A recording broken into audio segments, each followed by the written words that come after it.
Bueno, pues vamos a la Biblia, hermanos, por favor. El libro de Hechos, vamos a continuar ahí en Hechos todavía. Hechos capítulo 8. Seguimos avanzando poco a poco en el estudio de este capítulo. Hechos capítulo 8.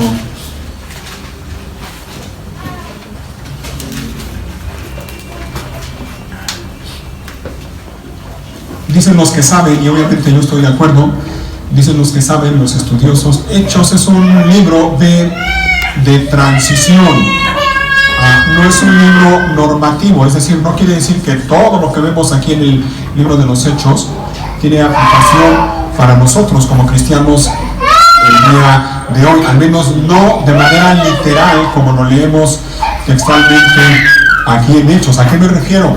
Que hay cosas que ya no son vigentes o no son aplicables para la iglesia de hoy. Por ejemplo, el hablar en lenguas. Creemos que ya no es necesario en este tiempo. Y otras cosas que vemos aquí en el libro de Hechos. Hechos es un libro de transición y es lo que estamos viendo, ¿se fijan? Hemos visto desde los primeros capítulos cómo la iglesia, comenzando el libro de Hechos, cómo la palabra del Señor se cumplió, la promesa de la venida del Espíritu Santo, y a su debido tiempo, cuando el Señor lo dijo, Él envió a su Santo Espíritu sobre aquel grupo de creyentes aquel día de Pentecostés. ¿Recuerdan? La iglesia surgió oficialmente, podemos decirlo, la iglesia nació en aquel día con la venida del Espíritu Santo. Hemos visto cómo en los primeros días o los primeros años de la iglesia, la obra, el ministerio del Espíritu Santo estuvo allí centrado en Jerusalén y particularmente a través de los apóstoles.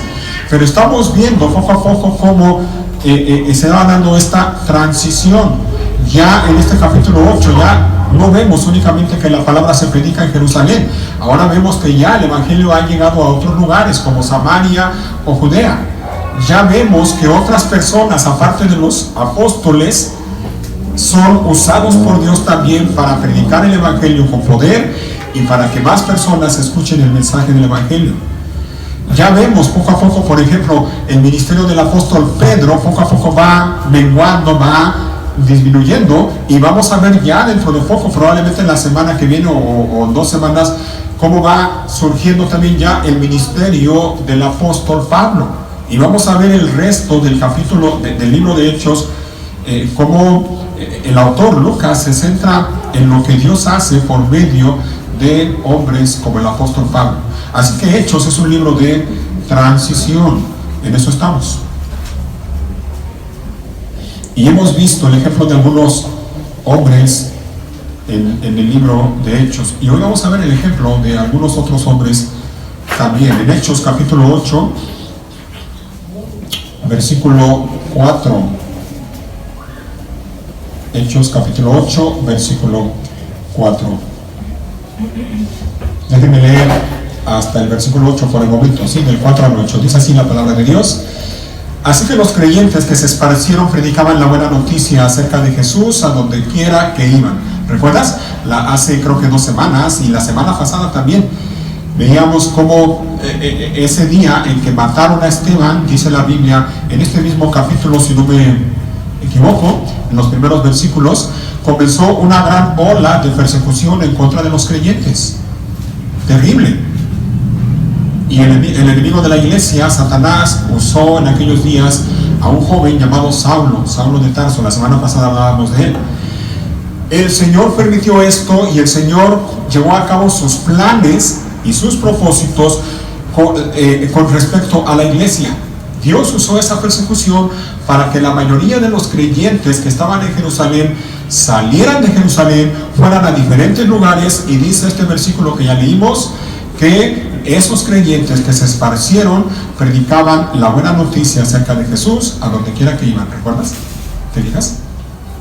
Dios usó esa persecución para la expansión del mensaje del evangelio. Vamos a seguir leyendo versículo 5. Y aquí viene un hombre, otro personaje del cual vamos a hablar brevemente. Dice: Felipe, por ejemplo, se dirigió a la ciudad de Samaria y allí le contó a la gente acerca del Mesías. Las multitudes escuchaban atentamente a Felipe porque estaban deseosas de oír el mensaje y ver las señales milagrosas que él hacía. Muchos espíritus malignos fueron expulsados, los cuales gritaban cuando salían de sus víctimas, y muchos que habían sido paralíticos o cojos fueron sanados. Así que hubo mucha alegría en esa ciudad. Ahí está, otro personaje del cual quiero que hablemos brevemente, aparece aquí, Felipe. Felipe, si recuerdas, es uno de los 7 varones que la iglesia eligió allá en Jerusalén cuando se suscitó aquel malentendido, aquel problemita con la distribución de los alimentos, de la ayuda para los necesitados, en especial con las viudas de los judíos que hablaban griego. ¿Recuerdas? La propuesta de los apóstoles fue que la iglesia eligiera a 7 varones con algunas características en particular, y la iglesia eligió a 7 varones. Entre ellos estaban Esteban, del cual ya hablamos en su momento, y entre ellos también estaba Felipe, del que estamos leyendo aquí. Este Felipe era uno de aquellos 7 varones que fueron elegidos. Felipe tuvo que salir de Jerusalén a causa de la persecución que hubo en aquellos días contra los creyentes. Felipe tenía familia y él tuvo que salir también por el bien de su familia, entre otras cosas. También se dirigió a Samaria, ya lo leímos, y allí en Samaria anunció el mensaje del evangelio. Ahora, sabemos que Dios estaba con Felipe por las señales milagrosas que Dios hacía por medio de Felipe. ¿Te fijaste? Lo leímos, versículo 6 y versículo 7, dice nuevamente: las multitudes escuchaban atentamente a Felipe. ¿Por qué? Porque estaban deseosas de oír el mensaje, ¿y qué más? Y ver las señales milagrosas que él hacía. ¿Cómo qué señales? Dice el versículo 7: muchos espíritus malignos fueron expulsados, los cuales gritaban cuando salían de sus víctimas, y muchos que habían sido paralíticos o cojos fueron sanados. Así que Dios confirmó el ministerio de Felipe por medio de los milagros y de las señales milagrosas, valga la redundancia, que el mismo Señor y Dios hacía por medio de Felipe. ¿Te fijas? Ahora mira, estaba yo pensando, déjame hacer aquí brevemente un paréntesis. Estaba yo pensando en la medida que veía esto. Ya vimos en su momento acerca de Felipe, de Esteban, perdón, y ahora estamos hablando acerca de Felipe. Por un lado Esteban, por un lado Felipe. Ambos, repito, pertenecían al mismo grupo de 7 varones que la iglesia eligió. Ambos eran varones de buena reputación entre la gente, llenos del Espíritu Santo y de sabiduría.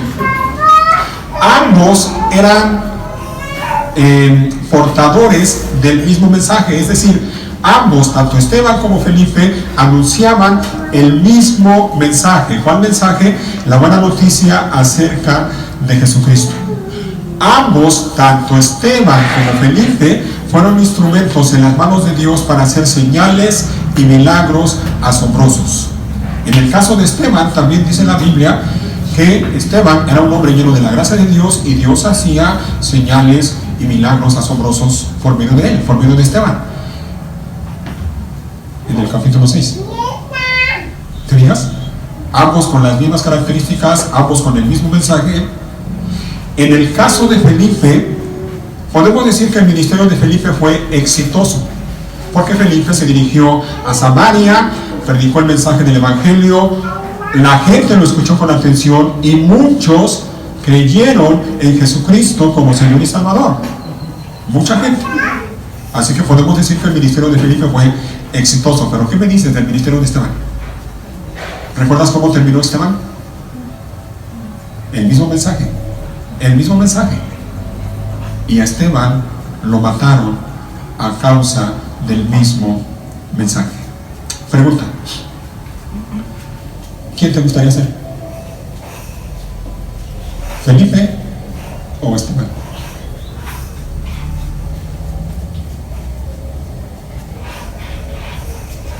Y a lo mejor habrá algunos que dirán así sin pensarlo mucho: no, hermanos, obviamente Felipe, por el ministerio exitoso que tuvo, ¿no? Felipe aparentemente tuvo un ministerio exitoso y Esteban aparentemente fracasó. Humanamente hablando, ¿no? Habrá muchos que dirán el ministerio de Esteban fue un rotundo fracaso. Pero ¿sabes una cosa? Y aquí vemos la soberanía de Dios y también los planes y los propósitos de Dios. Felipe, el ministerio de Felipe fue exitoso a consecuencia del fracaso, si lo podemos llamar así, entre comillas, obviamente, del ministerio de Esteban. ¿Sabes por qué? Ya lo estamos viendo. ¿Por qué Felipe tuvo que salir de Jerusalén? Por la persecución que hubo con motivo de Esteban. Si a Esteban no lo hubieran asesinado, probablemente no hubiera habido una persecución. Felipe tuvo que salir a causa de eso, a causa de la persecución que hubo con motivo de Esteban. ¿Te fijas? Dios en su soberanía y en sus planes, Él acomoda todas las cosas, y obviamente nosotros en nuestra humanidad vemos las cosas diferentes a Dios. Y si no somos cuidadosos podemos decir, como mucha gente, mira, Esteban fracasó, pero Felipe tuvo éxito. No, Esteban no fracasó. Esteban fue un instrumento en las manos de Dios. Dios tenía todas las cosas ya planeadas. Dios tenía un propósito para la vida y para el ministerio de Esteban. Y aunque Esteban a lo mejor en su momento no lo entendió, como muchos de nosotros no entendemos en su momento, cuando pasamos por momentos de aflicción, no entendemos los propósitos de Dios. Óyelo bien, eso no quiere decir que Dios no tenga un propósito para tu vida.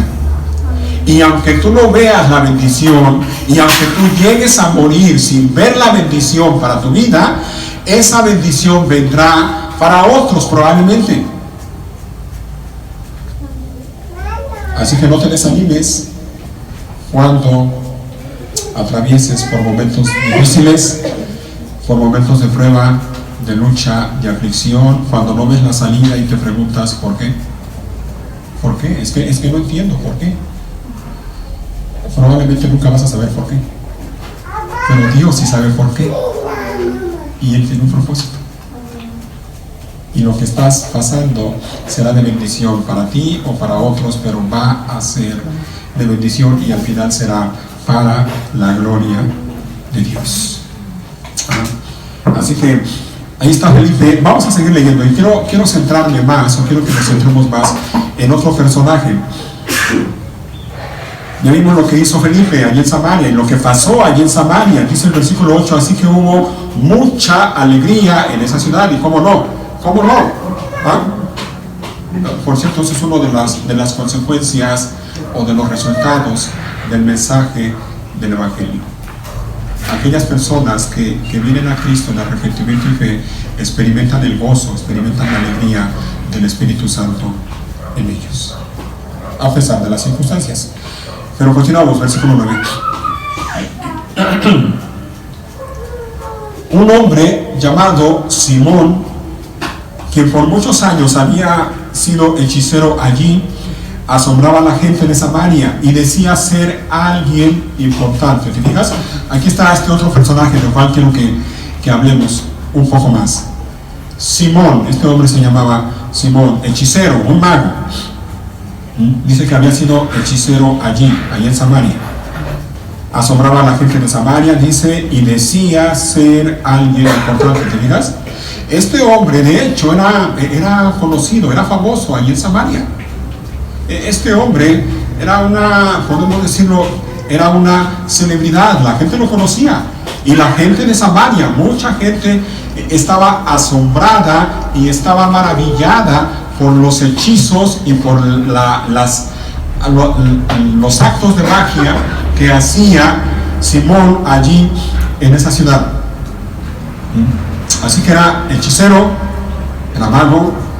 Él decía ser alguien importante. Por mucho tiempo había asombrado y maravillado a la gente de Samaria con su magia, dice. Vamos a continuar, dice en el versículo 10. Todos, ¿te fijas? Todos, desde el más pequeño hasta el más grande, a menudo se referían a él. Fíjate cómo lo conocían. El grande, el poder de Dios. ¿Te fijas? Este hombre era famoso allí en Samaria, era conocido. Él mismo se hacía autopromoción. Él mismo tenía su agencia de publicidad y él decía ser alguien grande. Pero la gente también, al ver sus hechizos, al ver su magia, la gente estaba asombrada, la gente quedaba estupefacta, maravillada, como dice aquí. Y se referían a él como el grande. El poder de Dios lo tenían al nivel de Dios. Tremendo esto, tremendo. Versículo 11. Lo escuchaban con atención porque por mucho tiempo él los había maravillado con su magia. ¿Te fijas? El versículo 9 dice que los asombraba con sus hechizos. El versículo 11 dice que los había maravillado con su magia. Así que todos estaban tan asombrados, tan maravillados con este hombre, que no tenía ningún problema en llamarle el grande, el poder de Dios. Así que Simón era conocido y obviamente era respetado ahí en Samaria. Era famoso, era muy famoso. La gente lo conocía. Ahí estaba él, bien a gusto. Yo me imagino a alguien ahí que la gente lo conoce, un hombre famoso, un hombre popular. Me imagino seguramente un hombre con dinero, porque no creo que haya hecho su magia y sus hechizos de a gratis. Seguramente cobraba una buena cantidad. Así que mira, un hombre rico, famoso allí en Samaria. La gente lo conocía, lo respetaba, pero, y así comienza el versículo 12, mira, con un pero. Pero ahora la gente creyó el mensaje de Felipe sobre la buena noticia acerca del reino de Dios y del nombre de Jesucristo. Como resultado, se bautizaron muchos hombres y creyentes. ¿Te fijas?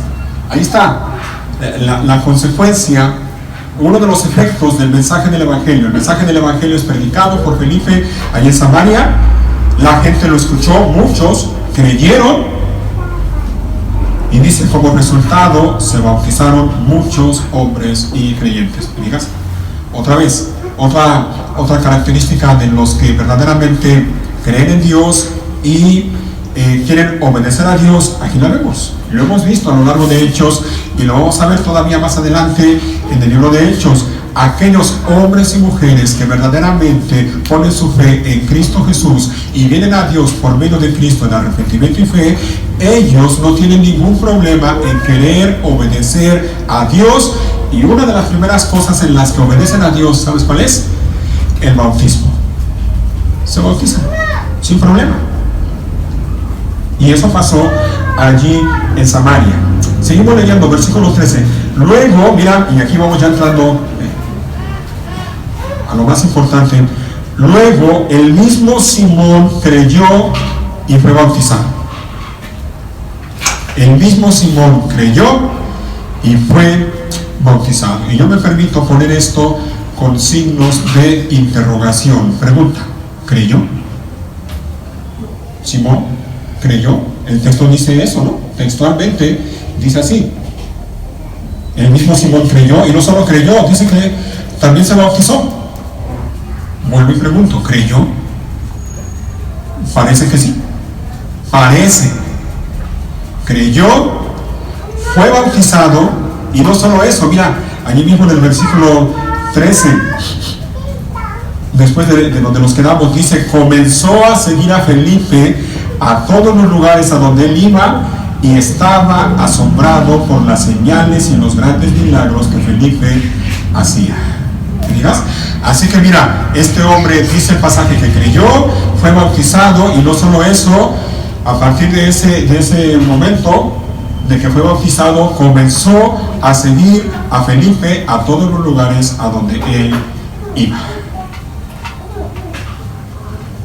Así que parece que este hombre creyó. Parece que la fe de Simón era sincera. Y subrayo, parece que la fe de Simón era sincera. Pero, y aquí viene el pero pronto la verdad salió a la luz. Seguimos leyendo, versículo 14. Cuando los apóstoles de Jerusalén oyeron que la gente de Samaria había aceptado el mensaje de Dios, enviaron a Pedro y a Juan allá. En cuanto ellos llegaron, oraron por los nuevos creyentes para que recibieran el Espíritu Santo. El Espíritu Santo todavía no había venido sobre ninguno de ellos, porque solo habían sido bautizados en el nombre del Señor Jesús.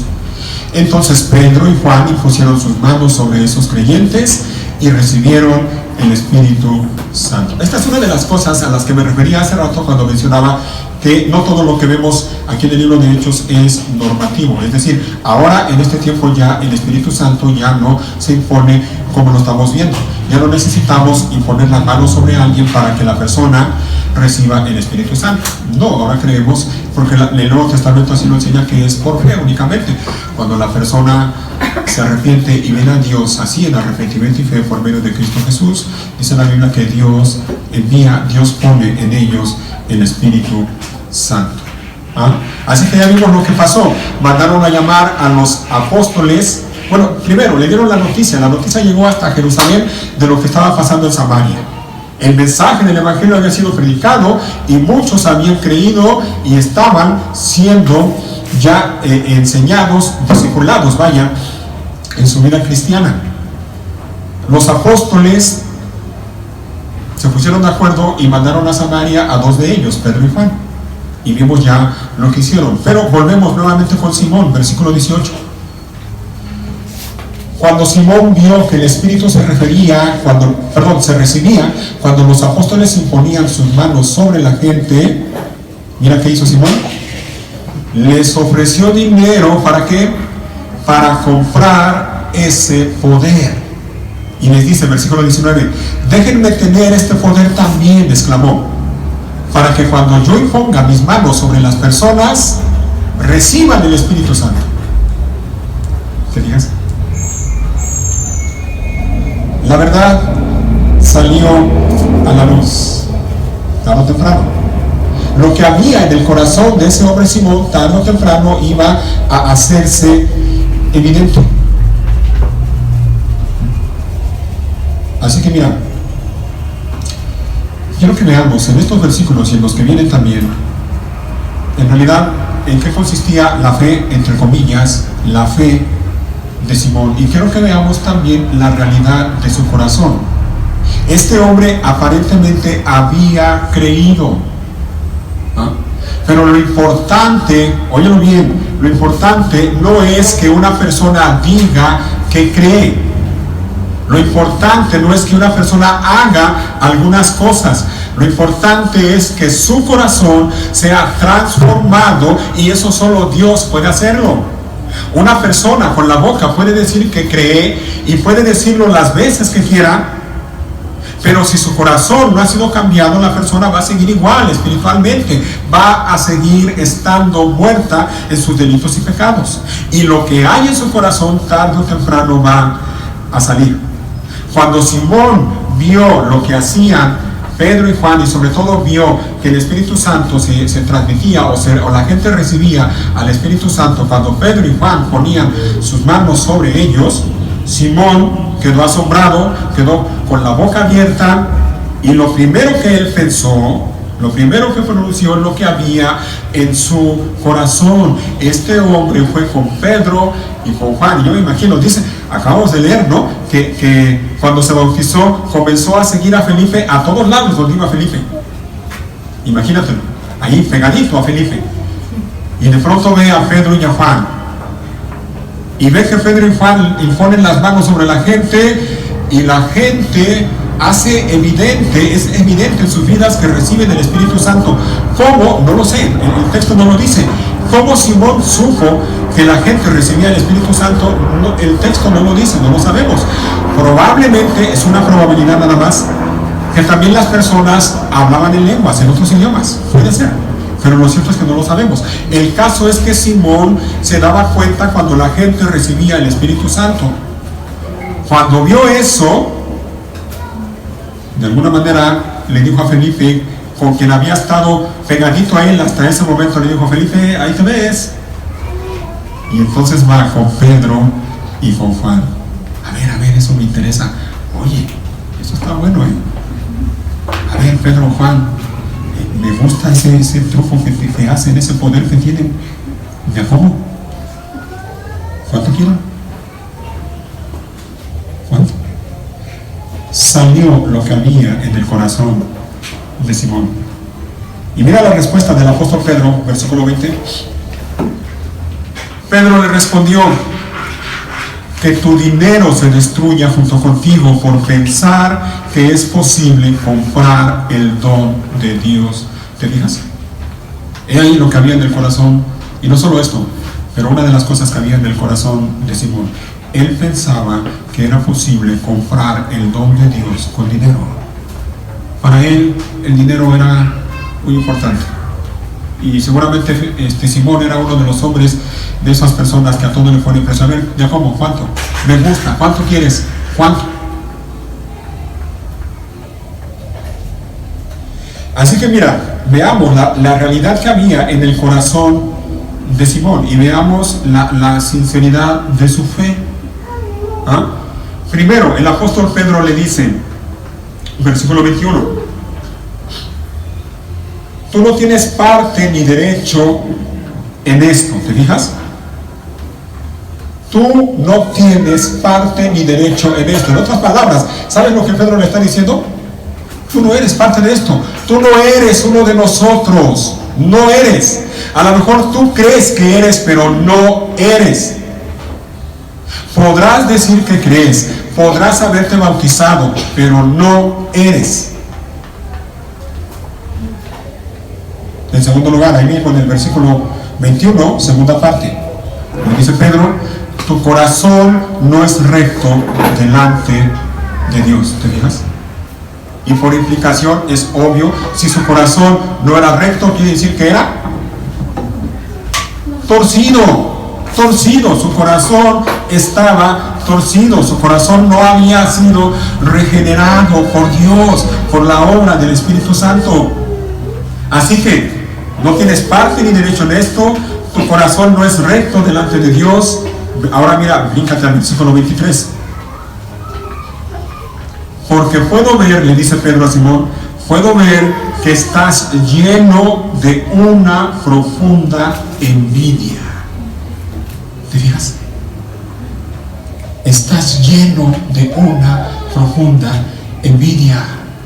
Lo que tenía Simón al seguir a Felipe y al seguir a Pedro y a Juan, era eso. Por un lado era asombro, pero por otro lado él tenía una profunda envidia. Él quería lo que los otros tenían.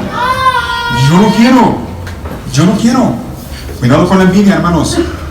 Ya lo hemos visto. Cuidado, y lo hemos comentado, cuidado con la envidia. La envidia es ese sentimiento, ¿no?, que te hace, valga la redundancia, te hace sentir enojo cuando ves que alguien tiene lo que tú no tienes. Ves a alguien que tiene lo que tú no tienes y te incomoda, te molesta, te enojas, porque tú no tienes lo que el otro tiene. En esa situación estaba Simón. Le dice Pedro: estás lleno de una profunda envidia. ¿Sabes una cosa? Hay mucha gente que se dice cristiana y su corazón está lleno también de una profunda envidia. La Biblia dice que de la abundancia del corazón habla la boca. Tarde o temprano, óyelo bien, lo que hay en tu corazón se va a hacer evidente, sea con palabras o sea con acciones.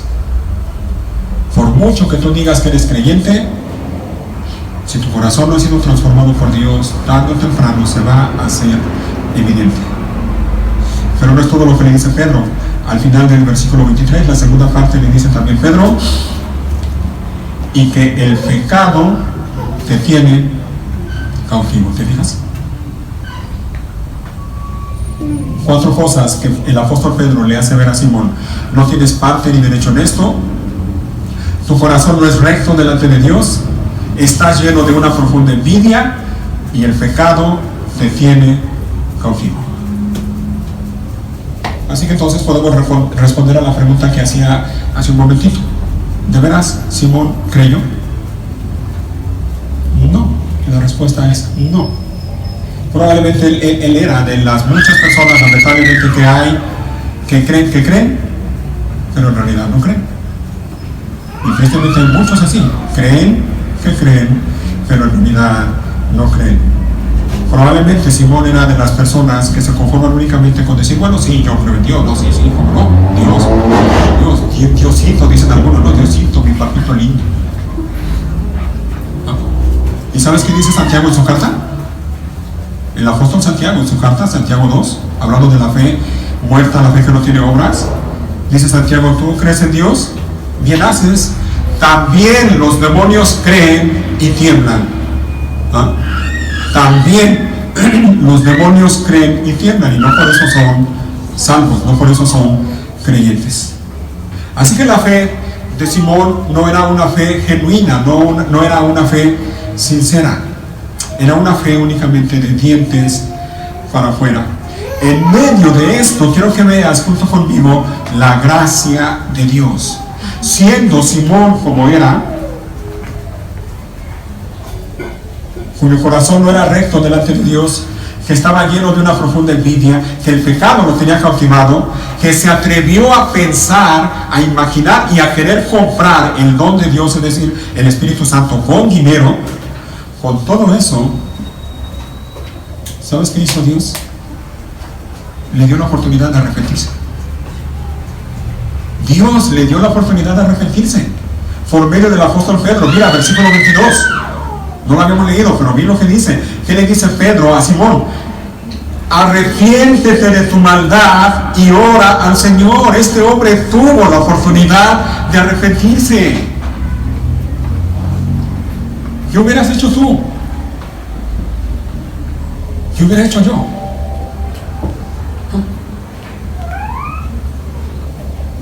Yo no le hubiera dado seguramente la oportunidad de que se arrepintiera. Pero Dios es compasivo, Dios es clemente, Dios es misericordioso, lleno de gracia y de verdad. Y a pesar del pecado de Simón, Dios le dio la oportunidad de arrepentirse. Y aquí vemos obviamente la gracia de Dios. Y lo mismo podemos mencionar y recordar, lo mismo hizo Dios contigo y conmigo. Mira, nuestra vida, nuestra condición cuando estábamos sin Cristo no era muy diferente a la condición de Simón, ¿eh? Yo no sé, a lo mejor tú también andabas metido allí en la hechicería o en el ocultismo, en la magia, no sé, en la brujería. No sé. A lo mejor tu corazón estaba lleno de envidia o de otras cosas, de rencor, de odio, de falta de perdón. Y eso sí, el pecado a ti y a mí nos tenía cautivos, presos, esclavos. Pero Dios tuvo misericordia de nosotros y nos dio la oportunidad de arrepentirnos.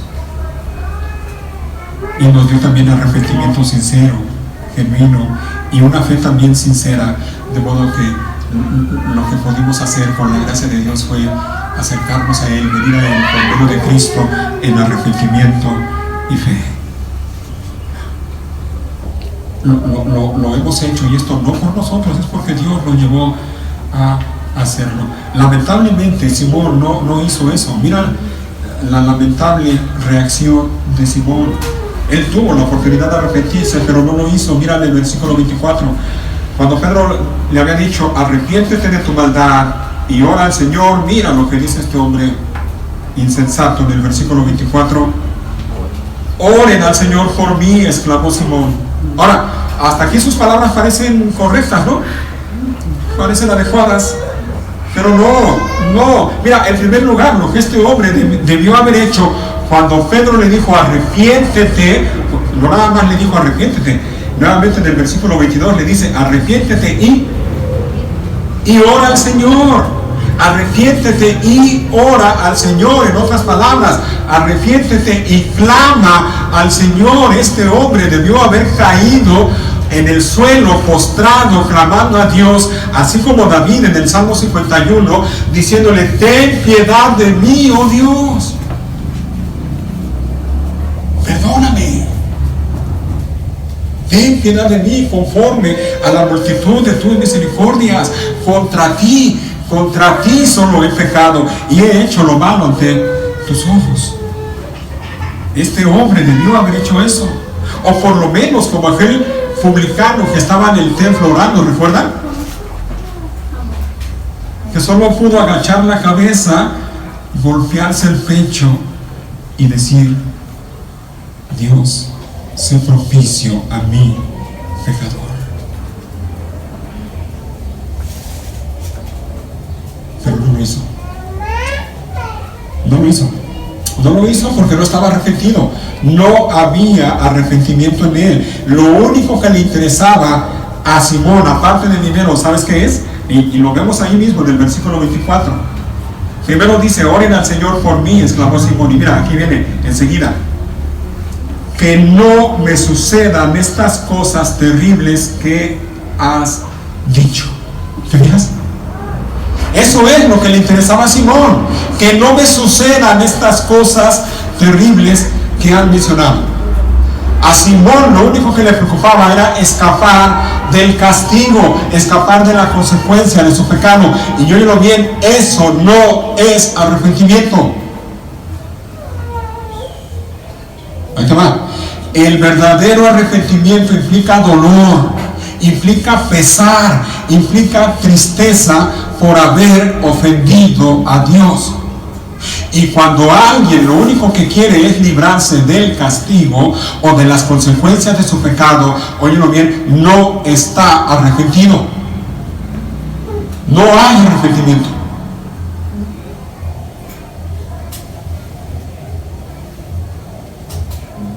Si lo único que quieres es librarte de las consecuencias de tu pecado, yo tengo que decirte esto: no estás arrepentido. No hay arrepentimiento en ti. Repito, el verdadero arrepentimiento implica dolor, implica pesar, implica tristeza por haber ofendido a Dios. Y el verdadero arrepentimiento lleva a la persona a clamar, como ya lo mencioné: ten piedad de mí, oh Dios, he pecado contra ti. No, Simón no estaba arrepentido. Su fe ni era genuina, no era real, no era una fe viva, no era una fe que salva. Y cuando tuvo la oportunidad de arrepentirse, no estaba arrepentido. No le interesaba eso.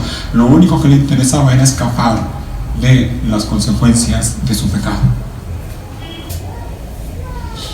Ahora mira, el ejemplo de Simón nos muestra a ti y a mí en este tiempo, nos muestra algunas características de una fe que no es genuina, una fe que es falsa, como una moneda de 3 pesos. Y yo te ruego, mira, las voy a mencionar brevemente, pero te ruego que tú las medites. Y te ruego, como dice el apóstol Pablo a los Corintios: examínate a ti mismo para ver si estás en la fe. Examínate. Hazte la pregunta: ¿realmente mi fe es sincera? ¿Es genuina? En el caso de Simón, mira, aparentemente él creyó. El pasaje dice al principio que él creyó. Seguramente él hizo una profesión de fe. Él dijo: yo creo. ¿Ah? Pero eso no es garantía de que una persona verdaderamente tiene una fe que salva. Eso no es evidencia de una fe real. Ya lo mencioné, dice la Biblia en Santiago 2, también los demonios creen y tiemblan. Así que no te conformes, no te confundas. No creas que por el hecho de que digas que crees, ya eres un verdadero creyente, ya eres hijo de Dios. No es suficiente nada más con decir que crees. En el caso de Simón, él hizo algunas cosas que hacen los verdaderos cristianos. ¿Recuerdan lo que dice la Biblia de Simón? Que creyó y se bautizó. De hecho, él se bautizó. Y esta también es característica de una fe falsa. La fe falsa también puede hacer algunas cosas que hacen los verdaderos cristianos. Pero vuelvo y repito, el hecho de que tú te hayas bautizado no es evidencia total de que de veras Dios está orando en ti o que el Espíritu Santo te ha hecho nacer de nuevo. Hay muchos, y lamentablemente son muchos hombres y mujeres que dicen que creen, que incluso se han bautizado, pero no son. No son. No son. Y sus acciones demuestran lo que realmente hay en su corazón. Sus acciones contradicen lo que dice su boca. Con la boca dicen que creen, con la boca dicen que son, pero su vida dice que no son. No hay un cambio.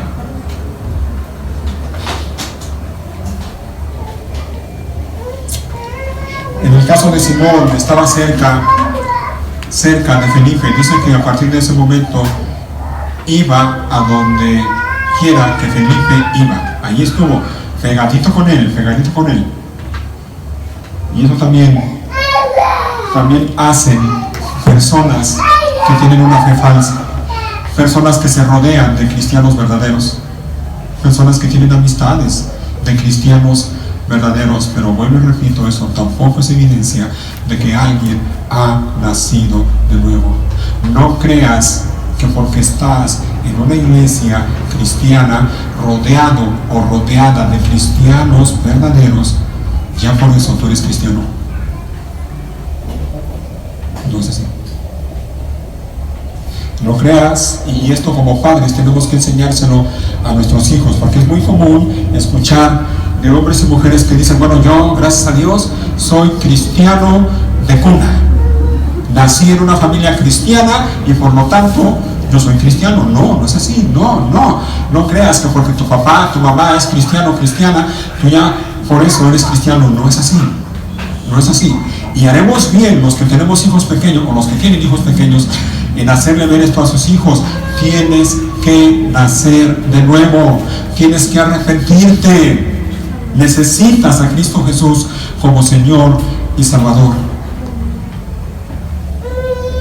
Así que no por el hecho de que estés rodeado de cristianos quiere decir que ya eres cristiano tú también. Una persona que tiene una fe falsa también, aparte de lo que ya mencioné, se caracteriza porque quiere usar a Dios para alcanzar sus metas personales, o quiere usar a Dios para hacer negocio de la fe. Y ya lo vimos en el caso de Simón, ¿no? Inmediatamente vio lo que estaban haciendo Pedro y Juan, se acercó y dijo: a ver, Jacobo, yo quiero participar de eso, véndemelo. Porque si yo tengo eso, me va a dejar, aparte de más fama, de más popularidad, me va a dejar más dinero. Una persona que tiene una fe falsa se caracteriza, entre otras cosas, por eso, porque quiere usar a Dios para alcanzar sus metas personales o para hacer uso o para hacer un negocio de la fe o con la fe. Y también vemos en el ejemplo de Simón que una persona que tiene una fe falsa quiere escapar del juicio, pero sin arrepentimiento. Eso es lo que quería Simón: escapar del juicio, pero sin arrepentirse. Tuvo la oportunidad de arrepentirse y no lo hizo. Y me recordaba al faraón cuando también Moisés le preguntaba, bueno, primero Faraón le dice a Moisés: oren por mí para que Dios quite esto de aquí. Moisés le pregunta: ¿cuándo quieres que oremos? Ese hombre debió haber dicho: ahorita mismo, por favor, ora.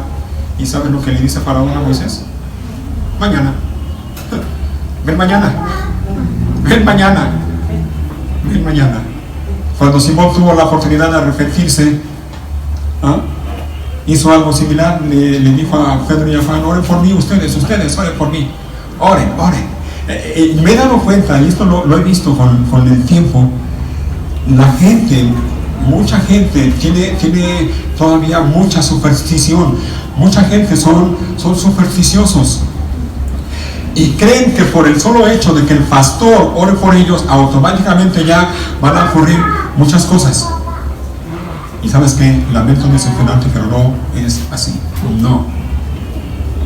Pastor, ore por mí, por favor, porque tengo esto, tengo lo otro. Ojo, no estoy diciendo que no estoy orando o que no quiero orar por ti, no. Lo que estoy diciendo es que no cometas el error de creer que porque el pastor ora por ti, ya automáticamente Dios va a obrar y se va a solucionar el asunto o el problema o lo que sea. No es así. Y lo mejor que tú puedes hacer es orar por ti mismo. Y hablando del arrepentimiento, nadie, óyelo bien, nadie excepto tú, puede ponerse a cuentas con Dios. El arrepentimiento es personal. Tú tienes que arrepentirte. Arrepiéntete si no lo has hecho. Ve delante de Dios, clama a Él y pídele perdón. No lo dejes para mañana. Algunos piensan que el arrepentimiento de alguna manera lo pueden programar mañana, después, luego. Soy muy joven para eso.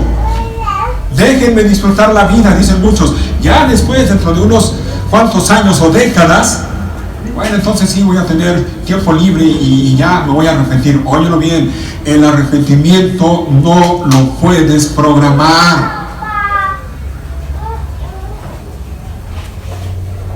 Programas la lavadora, programas el microondas, programas la Alexa, lo que tú quieras, pero el arrepentimiento no lo puedes programar. ¿Cómo sabes si mañana vas a estar vivo?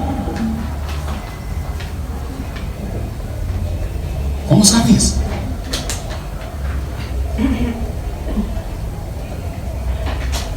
No lo dejes para mañana. Si no lo has hecho, arrepiéntete. Arrepiéntete. Porque si no, lo que te espera será terrible, inimaginable. No quieras escapar del juicio de Dios sin arrepentimiento. Eso es imposible. Imposible.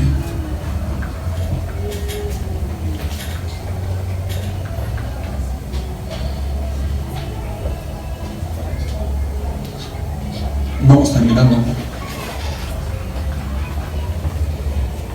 Hay una palabra, y soy sincero, reconozco que yo no la conocía. Entendía el concepto, sé el concepto, pero la palabra como tal no la conocía, y no sé si algunos de ustedes la conozcan. Pero hay una palabra que se desprende del nombre Simón, y esa palabra es simonía. Simonía, ¿la conoces? ¿La habías escuchado? Bueno, yo tampoco. Simonía. El diccionario de la Real Academia define la palabra simonía, ahí te va, de esta manera: compra o venta deliberada de cosas espirituales, entre otras cosas. Compra o venta deliberada de cosas espirituales. Eso es la simonía. Los que practican la simonía son simoníacos, así se les llama, simoníacos. ¿De dónde crees que se desprende la palabra simonía? Bueno, ya lo dije, del nombre Simón. Los que quieren hacer negocio con la fe, los que lucran con la fe. Y lamentablemente, hermanos, a lo largo de la historia y en este tiempo en el que vivimos, hay así de hombres y mujeres que están practicando la simonía. Son simoníacos. Están haciendo negocio con las cosas espirituales, con la fe. Mira lo que dice el apóstol Pablo en la segunda carta a los Corintios, segunda a los Corintios, capítulo 2.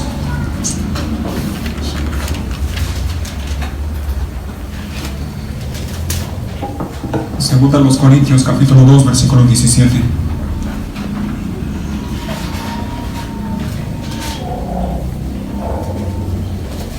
Dice así, el apóstol Pablo le dice a los Corintios: ya ven, no somos, y Pablo está hablando de él y de sus colaboradores, dice, no somos como tantos, ¿qué? Como tantos charlatanes que predican, ¿para qué? Para provecho personal. Nosotros predicamos la palabra de Dios con sinceridad y con la autoridad de Cristo, sabiendo ¿qué cosa? Que Dios, nos observa. ¿Te fijas? Dale la vuelta a la página del capítulo 4, versículos 1 y 2.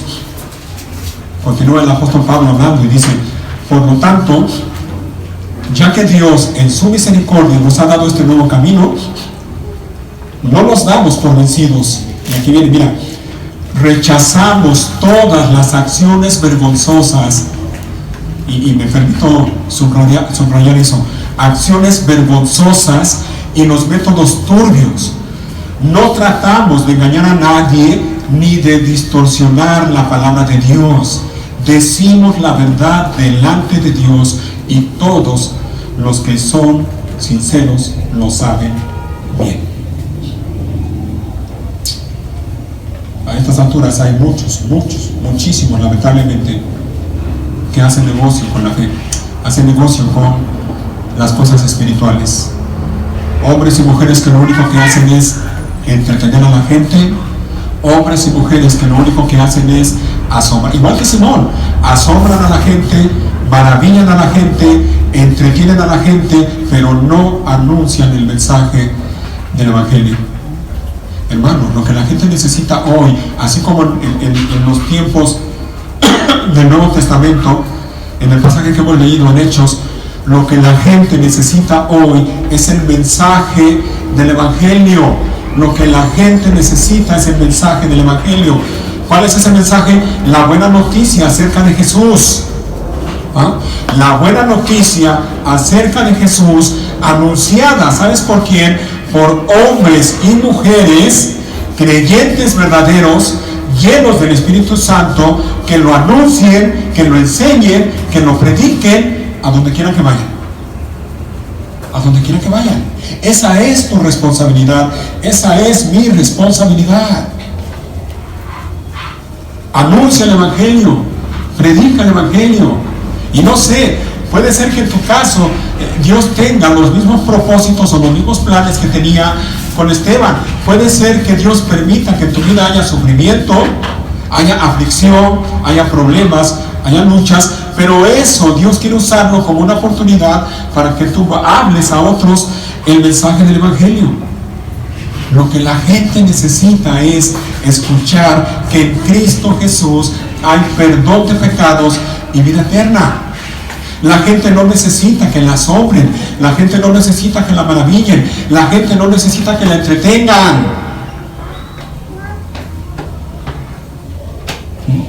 Y tengo que decirte esto, mira, lamento, si tú vienes a este lugar buscando entretenimiento, y una vez te digo, no lo vas a encontrar. Hay muchos lugares que tienen un montón de entretenimiento y se llaman iglesia, y tienen a la gente bien entretenida, bien a gusto, bien feliz, asombrada, maravillada, pero no les predican el Evangelio. ¿Saben lo que está pasando con esa gente? Toda esa gente tristemente va camino al infierno, pero ellos están creyendo que van camino al cielo. ¿Ves lo triste? ¿Ves lo trágico? Un montón de gente yendo camino al infierno, pero ellos creen que van camino al cielo. Bien a gusto. Hermano, hermana, ora por esta iglesia, ora por los líderes de la iglesia, ora por mí, te lo ruego, ora por mí, ora por mí. ¿Tú crees que yo no soy tentado a hacer algunas cosas para aprovecharme de la iglesia? Mira, a mí me han dicho muchas cosas a lo largo del tiempo que Dios me ha permitido estar pastoreando la iglesia. Desde los que me han dicho, por ejemplo, a veces yo tengo las manos así, metidas en las bolsas. En alguna ocasión alguien me dijo, pastor, saque las manos de su bolsa y extiéndalas así porque las manos transmiten poder. Le dije, bueno, yo no creo eso.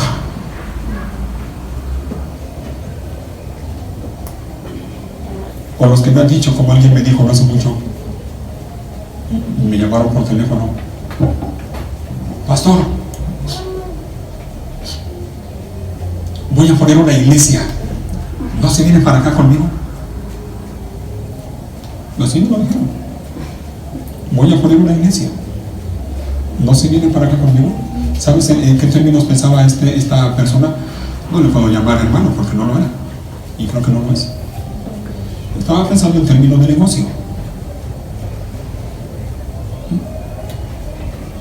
Como si se tratara de poner una tortillería, una panadería.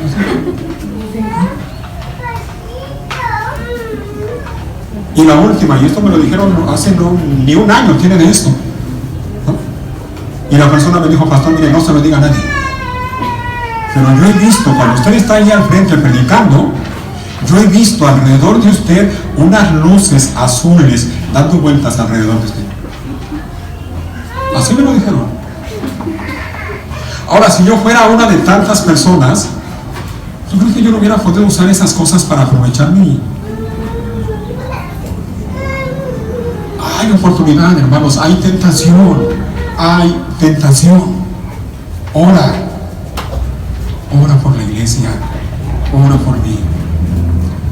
nos ayude a seguir predicando y enseñando el mensaje del Evangelio fielmente.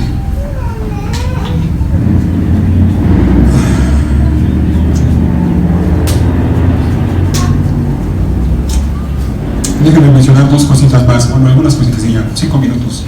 Todavía no está en rojo, así es de que todavía quedan unos minutitos. Mira, entre otras cosas hemos visto que en este pasaje podemos ver, Dios puede traer luz, y no solo luz, Dios puede traer perdón de pecados y salvación a las personas en general, pero sabes en particular a quienes, y este pasaje de hecho nos lo muestra claramente. Dios puede traer luz al corazón de las personas que están asombradas y maravilladas por la hechicería o por la brujería o por la magia. Samaria en los tiempos de Simón estaba así, asombrada, maravillada, cautivada por la magia de ese hombre, por la brujería. Pero gracias a Dios llegó el mensaje del Evangelio y trajo luz al corazón de todas esas personas, y todas esas personas experimentaron realmente lo que es la alegría, lo que es el gozo, lo que es la verdad. Dios puede traer luz al corazón y a la vida de las personas que están esclavizadas a la brujería, a la magia. Así que no pierdan la fe. Si tú tienes un familiar que está metido en esas cosas, ora por él, ora. Que Dios puede traer luz al corazón de esa persona. Dios puede liberar a hombres y mujeres que están cautivos por el pecado, a quienes Satanás los tiene cautivos, esclavos del pecado y esclavos de sus concupiscencias. Dios puede.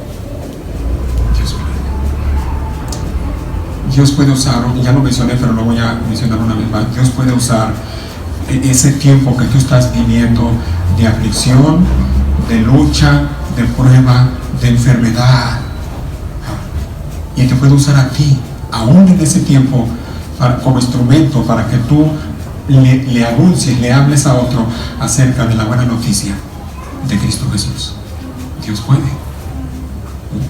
Así que mira, quiero terminar con esto. Aparentemente la fe de Simón al principio, aparentemente su fe era genuina. Aparentemente Simón creyó, pero ya vimos que en realidad su fe no era sincera. No era una fe que salva, era una fe muerta. Ahora mira, acompáñame, o si estás todavía allí en 2 Corintios, busca el capítulo 13, mira, capítulo 13 y versículo 5.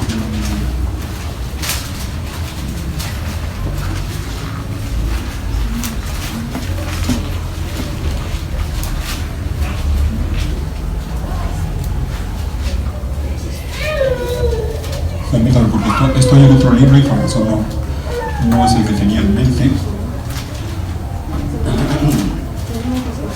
Ahora sí, 2 Corintios 13, versículo 5, estas son palabras del apóstol Pablo. Y mira, llévate, por favor, te ruego, llévate estas palabras en mente. Dice en el versículo 5, examínense para saber, ¿qué cosa? ¿Te fijas? Examínense para saber si su fe es genuina. Pruébense a sí mismos. Sin duda saben que Jesucristo está entre ustedes. De no ser así, ustedes han reprobado el examen de la fe genuina. ¿Te fijas? Si Jesucristo, en otras palabras dice Pablo, si Jesucristo no está entre ustedes, si Jesucristo no está en ti, has reprobado el examen de la fe genuina. Estás reprobado. Estás out, como dicen en el béisbol, fuera. Examínate. Examínate, hermano. Hermana, examínate. Examínate a ti mismo. Examina tu fe. Asegúrate, te lo ruego, por el amor de Dios, asegúrate de que tu fe es real. Y que no únicamente es una fe de dientes para afuera. Asegúrate de que Dios ha transformado y está transformando tu corazón. Asegúrate de que has nacido de nuevo. Asegúrate de que Dios, por medio de su Santo Espíritu, ha hecho de ti una nueva criatura. ¿Recuerdas aquel pasaje? De modo que si alguno está en Cristo, nueva criatura es. Asegúrate de que eres una nueva criatura. Asegúrate de que estás en Cristo. Si no estás en Cristo, puedes decir que crees, puedes estar bautizado, puedes rodearte de cristianos, puedes decir que te has arrepentido, pero no eres creyente. No eres algo, no lo eres. Y por tu propio bien tienes que arrepentirte. Así es de que vamos terminando, vamos a orar, pónganse de pie.